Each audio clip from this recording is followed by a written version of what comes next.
ಶಕ್ತಿ ದೇವತೆ ಹುಲಿಗಮ್ಮ ದೇವಸ್ಥಾನಕ್ಕೆ ಲಕ್ಷಾಂತರ ಭಕ್ತರು ಬರ್ತಾರೆ.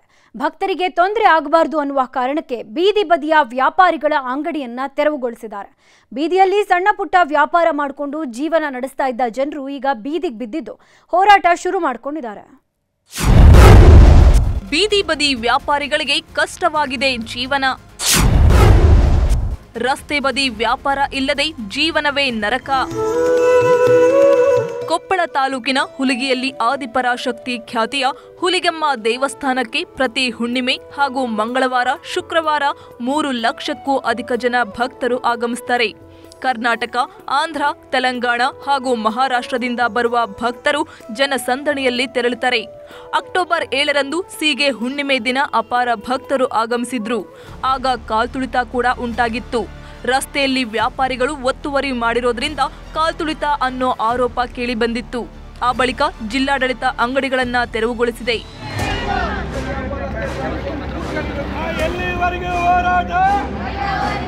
ಹಲವಾರು ವರ್ಷಗಳಿಂದ ಚಿಕ್ಕ ಪುಟ್ಟ ವ್ಯಾಪಾರ ಮಾಡಿಕೊಂಡು ಜೀವನ ನಡೆಸುತ್ತಿದ್ದೇವೆ. ಆದರೆ ಈಗ ದೇವಸ್ಥಾನದ ಮುಂದೆ ನಮಗೆ ವ್ಯಾಪಾರಕ್ಕೆ ಅವಕಾಶ ನೀಡುತ್ತಿಲ್ಲ. ಇದರಿಂದಾಗಿ ನಮ್ಮ ಜೀವನ ನಿರ್ವಹಣೆ ಕಷ್ಟವಾಗಿದೆ. ರಸ್ತೆಯ ಬದಿಯಲ್ಲಿ ವಾಹನಗಳ ನಿಲುಗಡೆ ಮಾಡುತ್ತಾರೆ. ವಾಹನ ಮಾಲೀಕರಿಗೆ ಇಲ್ಲದ ನಿಯಮ ನಮಗೆ ಯಾಕೆ? ನಮಗೆ ವ್ಯಾಪಾರಕ್ಕೆ ಅವಕಾಶ ನೀಡಿ, ಇಲ್ಲವೇ ಆತ್ಮಹತ್ಯೆ ಮಾಡಿಕೊಳ್ಳುತ್ತೇವೆ ಎಂದು ವ್ಯಾಪಾರಸ್ಥರು ಅಳಲು ತೋಡಿಕೊಂಡಿದ್ದಾರೆ. ಎಲ್ಲಿ ಕುಂತು ಎಲ್ಲಿ ವ್ಯಾಪಾರ ಮಾಡಬೇಕು? ಅವರ ಒಂದು ಅವಕಾಶ ಮಾಡಿಕೊಟ್ರೆ ನಾವೆಲ್ಲರೂ ವ್ಯಾಪಾರ ಮಾಡ್ತೀವಿ. ಇಲ್ಲಿ ನಮಗೆ ಈಗ ಸದ್ಯ ನ್ಯಾಯ ಬೇಕಲ್ರಿ. ದುಡ್ಕೊಂಡ್ ತಿನ್ನಕ್ಕೆ ಇವಾಗ ಮಕ್ಕಳು ಮರಿ ಎಲ್ಲಕ್ಕೂ ನಮ್ಮ ಇದ್ರ ಮ್ಯಾಗನೇ ಜೀವನ ಮಾಡ್ತಿದ್ವಿ. ನಾವು ಊರ ವ್ಯಾಪಾರ ಮಾಡ್ತಿದ್ವಿ, ಸಣ್ಣ ಪುಟ್ಟ ವ್ಯಾಪಾರ ಮಾಡ್ತಿದ್ವಿ. ಅದಕ್ಕೆಲ್ಲ ಈಗ ಒಟ್ಟು ಅವಕಾಶ ಕೊಡೋಳ್ರಿ. ನಾವು ಅದೇ ಜಾಗದಾಗ ಸ್ವಲ್ಪ ಹಿಂದೆ ಕಚ್ಚಿಕೊಂಡು ವ್ಯಾಪಾರ ಮಾಡ್ತೀವಿ. ಈಗೆಲ್ಲ ಮನೇಲಿ ಕಷ್ಟ ಆಗೈತೆ. ಅರ್ಧಕ್ಕೆ ಜಕ್ಕಿ ಕೂಡ ಜೀವನ ಪರಿಸ್ಥಿತಿ ಭಾಳ ದೂರ ಆಗೈತಿ. ಸಾಲದವ್ರು ಮನೆ ಹತ್ರ ಬಂದು ಬೈದು ಹೋಗ್ತದಾರ.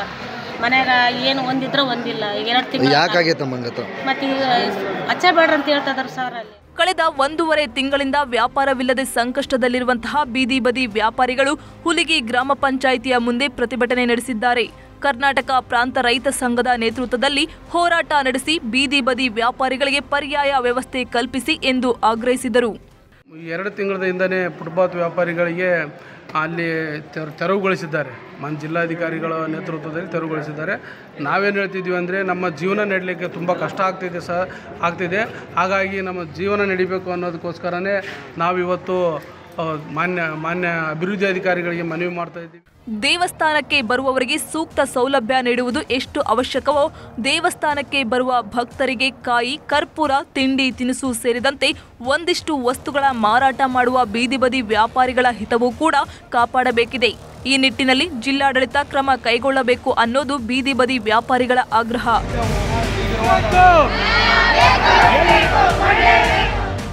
ಶರಣಪ್ಪ ಬಾಚಲಾಪುರ, ನ್ಯೂಸ್ 18 ಕೊಪ್ಪಳ.